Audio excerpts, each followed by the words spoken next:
விவரங்களை செய்தியாளர் நந்தினி வழங்க கேட்கலாம். நந்தினி, கார் உற்பத்தி தொழிற்சாலைக்கு முதலமைச்சர் மு.க.ஸ்டாலின் அடிக்கல் நாட்டியிருக்கிறார்.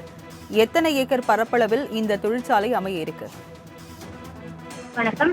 டாடா மோட்டார்ஸ் நிறுவனத்தின் புதிய கார் உற்பத்தி ஆலைக்கு தமிழ்நாடு முதலமைச்சர் தற்போது அடிக்கல் நாட்டியிருக்கிறார். கார் உற்பத்தி ஆலை மூலம் 5000 பேர் நேரடியாகவும் 15000 பேர் மறைமுகமாகவும் வேலைவாய்ப்பு பெற இருக்கக்கூடிய நிலையில் ராணிப்பேட்டை மாவட்டத்தில் டாடா மோட்டார்ஸ் நிறுவனத்தின் வாகன உற்பத்தி ஆலைக்கு தமிழ்நாடு முதலமைச்சர் தற்போது அடிக்கல் நாட்டியிருக்கிறார்.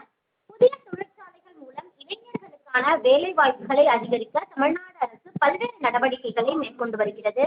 அந்த வகையில் இந்தியாவின் முன்னணி கார் உற்பத்தி நிறுவனமான டாடா மோட்டார்ஸ் குழுமம் தமிழ்நாடு அரசுடன் புரிந்துணர்வு ஒப்பந்தம் மேற்கொண்டது. அதன்படி 9000 கோடியில் கார் தயாரிப்பு ஆலையை நிறுவ கடந்த மார்ச் மாதம் முதலமைச்சர் முன்னிலையில் ஒப்பந்தம் கையெழுத்தானது. தொழிற்சாலைகள் நிறைந்திருக்கக்கூடிய ராணிப்பேட்டை மாவட்டத்தில் தான் இந்த நிறுவனத்தின் ஆலை அமைய இருக்கிறது.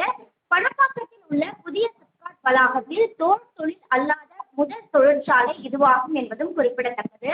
மொத்தமாக 470 ஏக்கர் பரப்பில் அமையும் டாடா மோட்டார்ஸ் நிறுவனத்தின் கார் உற்பத்தி ஆலைக்கு தமிழ்நாடு முதலமைச்சர் தற்போது அடிக்கல் நாட்டி கட்டுமான பணிகளை தற்போது தொடங்கி வைத்திருக்கிறார்.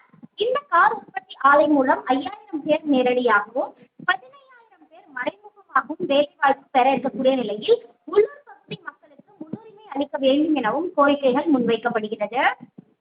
சிப்காட் வளாகத்தில் 470 ஏக்கர் பரப்பளவில் ஆலை அமைக்கும் டாடா மோட்டார்ஸ் நிறுவனம் ஜாகுவார் மற்றும் லேண்ட் ரோவர்களின் மின்சார கார்களை தயாரிக்க திட்டமிடப்பட்டிருக்கிறது. ராணிப்பேட்டை ஆலை மின்சார கார் உற்பத்தியில் முக்கியமான மையமாக உருவாகும் என எதிர்பார்க்கப்படவிருக்கிறது. இந்த ஆலையின் உற்பத்தி திறன் ஆண்டிற்கு 2 லட்சம் கார்களாக இருக்கும் எனவும் தெரிவிக்கப்பட்டிருக்கிறது.